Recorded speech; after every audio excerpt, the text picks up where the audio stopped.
जय श्री कृष्ण भक्तों, हर हर महादेव।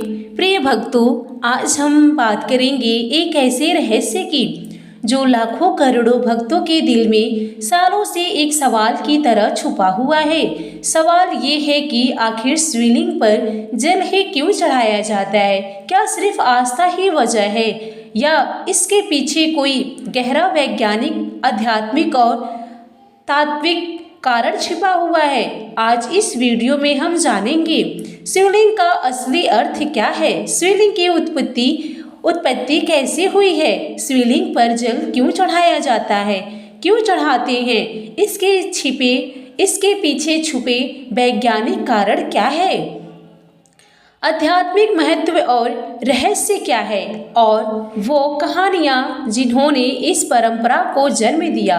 तो चलिए शुरू करते हैं एक अनोखी यात्रा शिव की और शिव तत्व की ओर। शिवलिंग का असली अर्थ क्या है? लोगों में अक्सर भ्रम रहता है कि शिवलिंग सिर्फ पत्थर का एक गोल आकृति वाला स्तंभ है, लेकिन सच ये है कि लिंग शब्द का अर्थ चिन्ह या प्रतिनिधित्व करने वाला, लिंगम इति लक्षणम, यानी जिससे किसी तत्व की पहचान हो वही लिंग है।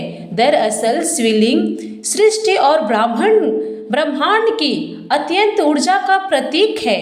ये कोई सिर्फ मूर्ति नहीं बल्कि वो प्रतीक है जो कहा जाता है कि निरंकार है लेकिन सर्वत्र व्याप्त है। सृष्टि का आदि और अंत उन्हीं में समाया है।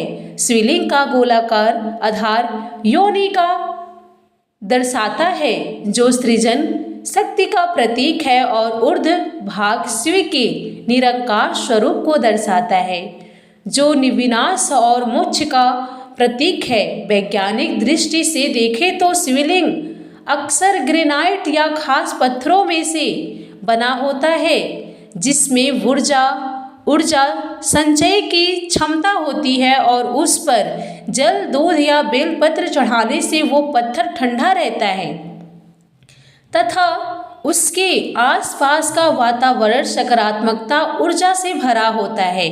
शिवलिंग वास्तुशास्त्र के हिसाब से भी नेगेटिव आयन से पैदा करता है, जिससे मानसिक शांति और ध्यान में सहायता मिलती है। इसलिए जब हम शिवलिंग पर जल चढ़ाते हैं तो हम केवल एक मूर्ति पर जल नहीं चढ़ा रहे, बल्कि अनंत ब्रह्मांड, अनंत ऊर्जा और अपने भीतर के शिव तत्व को नमन कर रहे होते हैं। ये कथा सिर्फ पुरानी कहानी नहीं बल्कि यह बताती है कि शिवलिंग सृष्टि के आरंभ और अंत दोनों का प्रतीक है, और वो हमें अत्यंत का बोध कराता है।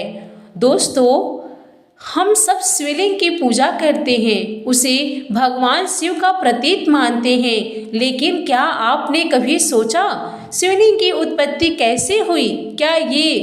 क्या ये सिर्फ एक पत्थर की आकृति है या इसके पीछे छुपी कोई विराट दिव्य रहस्य छुपा है? आज हम जानेंगे वो कथा जिसके कारण शिवलिंग की स्थापना हुई और जिसे पुराणों में अनंत ब्रह्मांड को प्रतीक कहा गया है। बहुत बहुत प्राचीन काल की बात है। एक बार ब्रह्मा जी और विष्णु जी के बीच एक विवाद छिड़ गया कि कौन सबसे बड़ा है। ब्रह्मा जी बोले कि मैं सृष्टि करता हूँ, सब कुछ मुझसे उत्पन्न हुआ है, इसलिए मैं ही सबसे महान हूँ। विष्णु जी बोले कि नहीं, मैं पालन करता हूँ, बिना मेरे पालन के सृष्टि चल नहीं सकती, इसलिए मैं बड़ा हूँ। तब अचानक वहाँ एक विशाल अग्निमय स्तंभ प्रकट हुआ जो इतना ऊंचा था कि उसकी ना तो कोई ऊंचाई दिख रही थी और ना ही कोई गहराई। उसकी लौ तेज थी पर उसमें शांति और दिव्यता भी छिपी थी। उसे देखकर ब्रह्मा और विष्णु दोनों चकित रह गए। तभी उस अग्नि स्तंभ से एक दिव्य आवाज गूंजी कि तुम दोनों में जो इस स्तंभ को आदि या अंत खोज लेगा वही सबसे बड़ा कहलाएगा। फिर विष्णु जी वराह रूप धारण कर उस स्तंभ की जड़ खोजने के लिए पाताल की ओर चल गए और ब्रह्मा जी हंस रूप में स्तंभ के शिखर की ओर उड़ चले। दोनों अनंत काल तक चलते रहे पर ना कोई आदि मिली ना कोई अंत। विष्णु जी थक कर लौट आए और स्वीकार किया कि मैं इसका आदि नहीं खोज पाया। यह स्तंभ अनंत है और विश्व और शिव ही परम है। पर ब्रह्मा जी ने झूठ कह दिया कि मैंने स्तंभ का शिखर देख लिया है और केतकी के फूल को साक्षी बना लिया। तभी उस अग्नि स्तंभ के बीच से भगवान शिव प्रकट हुए। उनका तेज ऐसा था कि ब्रह्मा और विष्णु की आंखें झुक गई। शिव ने क्रोधित होकर कहा कि ब्रह्मा, तुमने झूठ कहा, इसलिए तुम्हारी पूजा पृथ्वी लोक में कभी नहीं होगा और केतकी का फूल भी शिव की पूजा में वर्जित रहेगा। शिव जी बोले कि वह अग्नि स्तंभ ही मेरा स्वरूप है, वहाँ मेरा लिंग रूप है और उसी की उपासना से मोक्ष मिलता है। इस कथा से यह स्पष्ट होता है कि शिवलिंग कोई साधारण पत्थर नहीं बल्कि वह अनंत ज्योतिर्लिंग का प्रतीक है। वह बताता है कि शिव का ना आदि है ना अंत, वो अनंत निराकार ओंकार स्वरूप और सृष्टि के मूल तत्व हैं। पौराणिक कथाओं के अनुसार पुराण कहते हैं कि लिंग इति लक्षणम, अर्थात जिससे किसी अनंत तत्व का बोध हो वही लिंग है। वैसे तो शिवलिंग से जुड़ी अनेक कथाएं और रहस्य है, जिसमें हर एक कथा हमें शिव के अनंत स्वरूप और उनकी महिमा का नया पक्ष दिखाता है। ठीक इसी तरह एक और बेहद रोचक कथा है जिससे सूर्य और चंद्रमा भी शिवलिंग की उत्पत्ति और उसकी दिव्यता से जुड़े हुए नजर आते हैं। आइए सुनते हैं ये अद्भुत कथा। बहुत पुराने समय की बात है। एक बार देवताओं के राजा इंद्र ने देखा कि सूर्य और चंद्रमा दोनों ही अपने तेज और सौंदर्य पर घमंड करने लगे। सूर्य को लगता था कि उसके प्रकाश के बिना सृष्टि में कुछ संभव नहीं है, बल्कि चंद्रमा को विश्वास था कि उसकी शीतल किरणों के बिना संसार अंधकार और उथल पुथल से भर जाएगा। इंद्र ने इस घमंड को दूर करने के लिए दोनों को एक साथ लेकर भगवान शिव के पास जाने का निश्चय किया। तब वे कैलाश पहुँचे। तब शिव मुस्कुराए और बोले, यदि तुम दोनों सोचते हो कि संसार केवल तुम्हारे कारण है तो ये भ्रम है। तुम दोनों का तेज मुझसे ही उत्पन्न है, तुम दोनों की मुझसे ही लीन हो और तुमसे ही उत्पन्न होते हैं। शिव ने अपनी आंखें बंद की और तभी उनके भीतर से एक तेजस्वी प्रकाश का स्तंभ प्रकट हुआ जो आकाश तक फैल गया।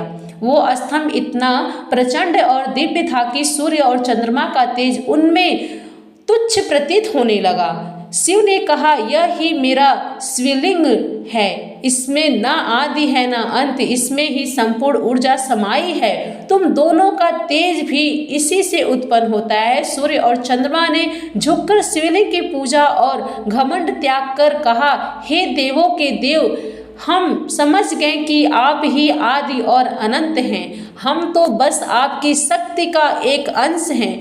तभी शिव ने आशीर्वाद दिया कि तुम दोनों का पूजन मेरे लिंग स्वरूप पर सदैव होगा।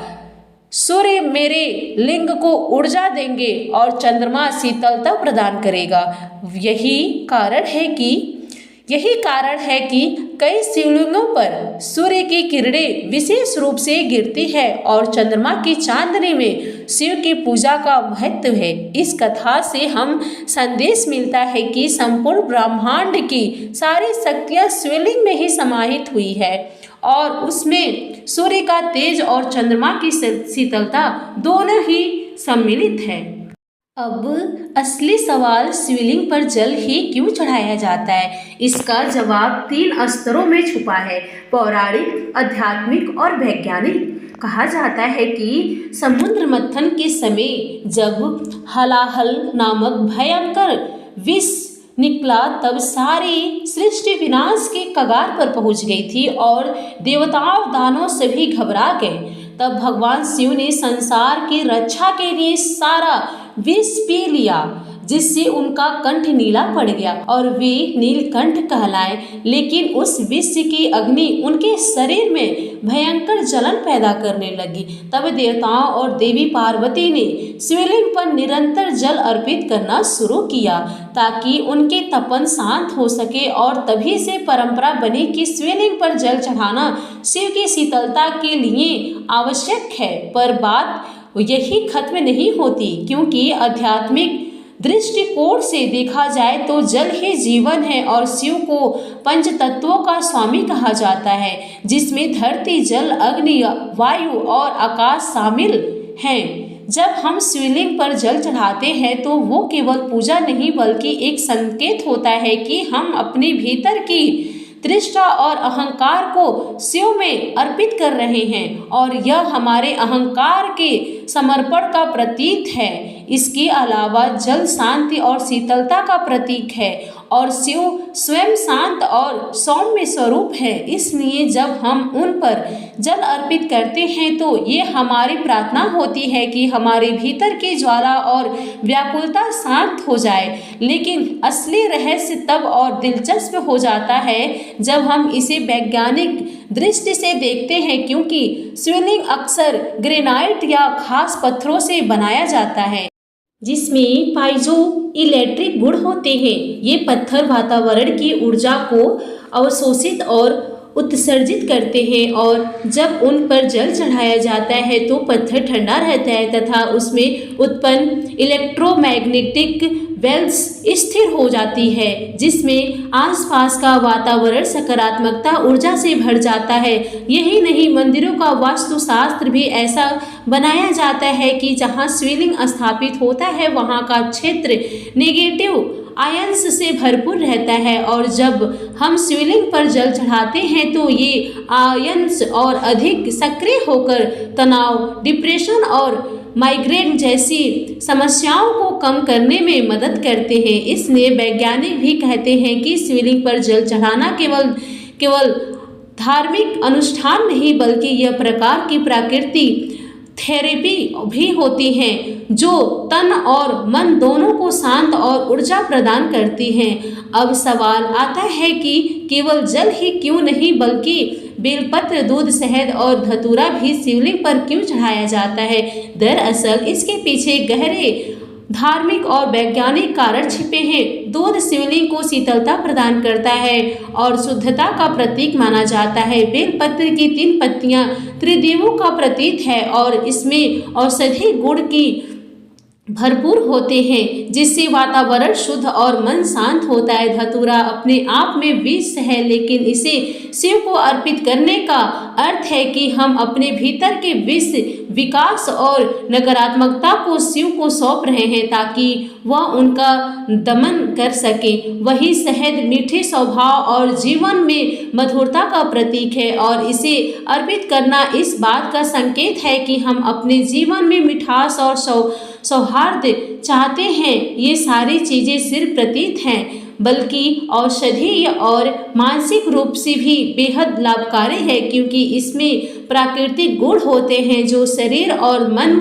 दोनों को सकारात्मकता, ऊर्जा का शांति प्रदान करते हैं। लोग अक्सर पूछते हैं कि क्या शिवलिंग पर जल चढ़ाने की कोई विशेष विधि होती है, और इसका उत्तर है कि हाँ होती है, क्योंकि शिवलिंग पर जल अर्पित करना केवल एक धार्मिक परंपरा नहीं बल्कि एक गहरा आध्यात्मिक अभ्यास भी है, जिसके पीछे शास्त्रों के कई नियम और संकेत छिपे हुए हैं। सबसे पहले तो यह ध्यान रखना चाहिए कि जल हमेशा शुद्ध और साफ होना चाहिए, क्योंकि अशुद्ध जल अर्पित करना अशुभ माना जाता है और जिससे पूजा का फल कम हो जाता है। जल को अंजलि